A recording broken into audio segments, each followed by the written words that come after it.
Welcome back दोस्तों। 73 साल तक समंदर में गुम रहने वाले टाइटैनिक को 40 साल कबल किस तरह से तलाश किया गया, जो इसकी एक मिस्ट्री थी, क्या वो मिस्ट्री सॉल्व हो चुकी है? इसकी वो कहानी जो आज तक कभी किसी ने आपको नहीं बताई।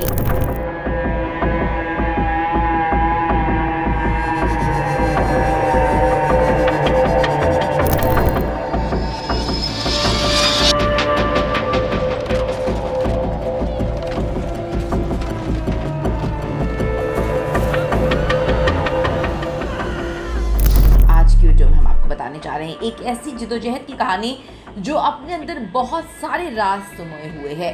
तो जल्दी से शुरुआत करते हैं।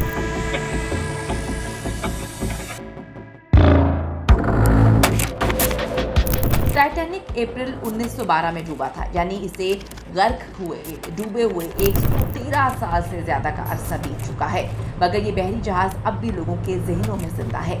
10 अप्रैल 1912 को अपने पहले सफर पर रवाना होने वाला ये बहरी जहाज उस वक्त का सबसे बड़ा बहरी जहाज तस्वुर किया जाता था, जिसे तैयार करने वालों का दावा था कि इसका डूबना मुमकिन ही नहीं है। ये पॉसिबल हो ही नहीं सकता कि ये डूबे। इस तरह से इस जहाज को डिज़ाइन किया गया है, मगर ये कनाडा के साहिली इलाके न्यू फाउंडलैंड से तकरीबन 600 किलोमीटर दूर बर्फानी तोज़ से टकराकर गर्क हो जाता है।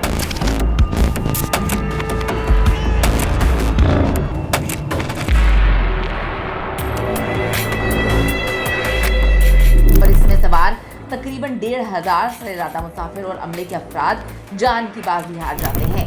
डूबने के बाद इस जहाज़ का मलबा भी एक मुअम्मा बन गया था और 7 दहाइयों से ज़ायद अरसे बाद 1985 में इसको दरियाफ्त किया गया, यानी कि इतने अरसे तक इसका मलबा जो है किसी को मिला ही नहीं और ये एक मुअम्मा बन गया, एक ऐसी मिस्ट्री जो कभी सॉल्व नहीं हो सकी या लोगों ने करने की कोशिश की तो वो इतनी ज़्यादा कॉम्प्लिकेशंस में चले गए कि वो यकीन ही नहीं कर पा रहे थे कि इसके साथ हुआ तो हुआ क्या, ये कैसे मुमकिन हुआ, जानते हैं जी आगे चलकर और आपको समझ आएगी कि किस तरह से सारा का सारा मामला हुआ। और इतने दावे करने के बाद ये जहाज़ जिसमें इतनी महंगी टिकट्स लेके अमीरों ने सफ़र करने का जो है प्लान बनाया, वो कैसे डूब गया।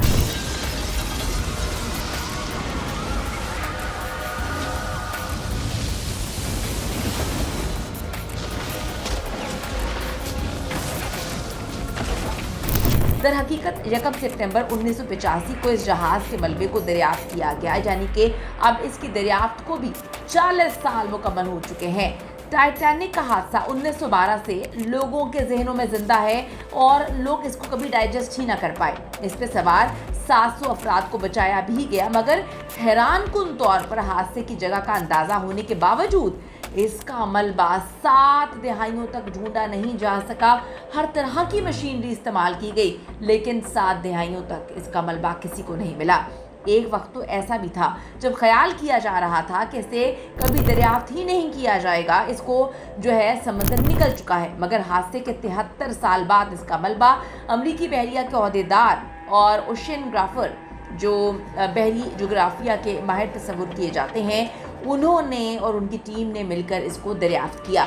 मगर टाइटैनिक की तलाश के बरसों बाद जो हकीकत सामने आई वो बड़ी हैरानकुन थी, वो बहुत ही दिलचस्प थी। दुनिया के मशहूर तरीन बहरी जहाज़ के मलबे की दरियाफ्त अमरीकी बहरिया के एक खुफिया मिशन का हिस्सा भी थी, जिसका बुनियादी मकसद 2 गुमशुदा जौहरी आबदोज़ हैं उनका मलबा तलाश करना था। इस मिशन की सरबराही रॉबर्ट बेलार्ड को दी गई, जो टाइटैनिक तलाश करना चाहते थे, मगर बहरिया ने आबदोज़ों की तलाश की हिदायत की। अलबत्ता आबदोज़ों की तलाश करने के बाद मिशन के लिए मुख्तस वक्त में टाइटैनिक को तलाश करने की भी उनको इजाज़त मिल गई। अवाम के सामने रॉबर्ट का बुनियादी मिशन ये जाहिर किया गया कि वो तो टाइटैनिक तलाश करने जा रहे हैं। 1912 के बाद से ही टाइटैनिक की तलाश की जा रही थी और इस दौरान मुतादिद मिशंस को जो है नाकामी का सामना भी करना पड़ा।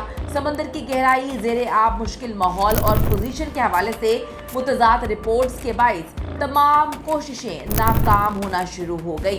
रॉबर्ट बेलार्ड ने भी 1977 में टाइटैनिक की तलाश के एक मिशन की सरबराही की थी, मगर उन्हें भी जो है नाकामी का ही सामना करना पड़ा। इसके बावजूद उन्होंने हिम्मत नहीं हारी और 1980 की दहाई के आगाज से ही दूसरी मुहिम के लिए कोशिशें करना शुरू कर दी थी। Because that dive, we landed at the entrance to the grand staircase between the number 1 and number 2 stacks.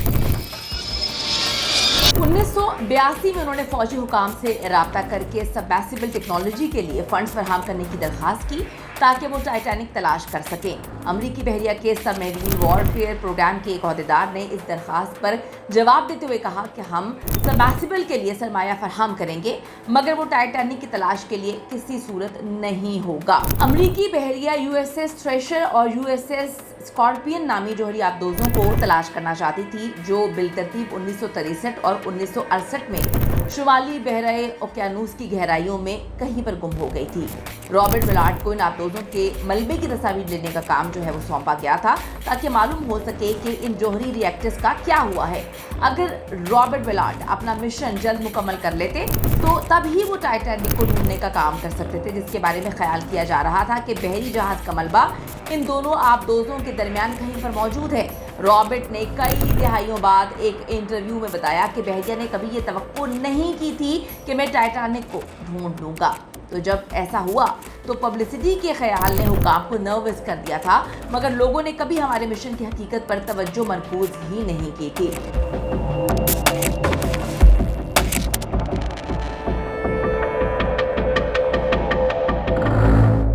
जब रॉबर्ट विलार्ड जहाज के कंट्रोल रूम में पहुंचे तो उनके साथियों ने सोनर टेक्नोलॉजी और कैमरे से लैस ज़ेर आब मौजूद रोबोट की दरियाफ्त दिखाई, जो टाइटैनिक का एक बॉयलर था। यानी टाइटैनिक के डूबने के 73 साल बाद आखिरकार इसका मलबा तलाश कर लिया जाता है। रॉबर्ट विलार्ड और उनकी टीम इस मौके पर जश्न मनाना चाहती थी जब उन्हें एहसास हुआ कि रात के 2:20 हुए हैं, यानी कि वो वक्त जब टाइटैनिक डूबकर समंदर की गहराई में पहुंचा था।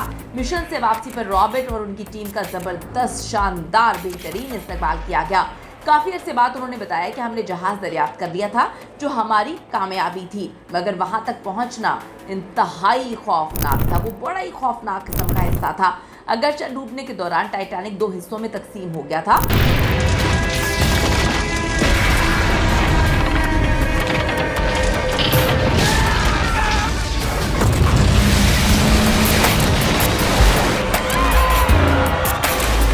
मगर इसका ढांचा काबिल शनाख्त था। समंदर की तह में बर्तन, फर्नीचर, मुतादिद अशिया फैली हुई थी और रॉबर्ट के मुताबिक वो मंजर किसी आसेब ज़दा घर जैसा ही लग रहा था, जहां टाइटैनिक के साथ डूबने वालों की वाहिद निशानी चमड़े के जूतों की शक्ल में मौजूद नजर आई।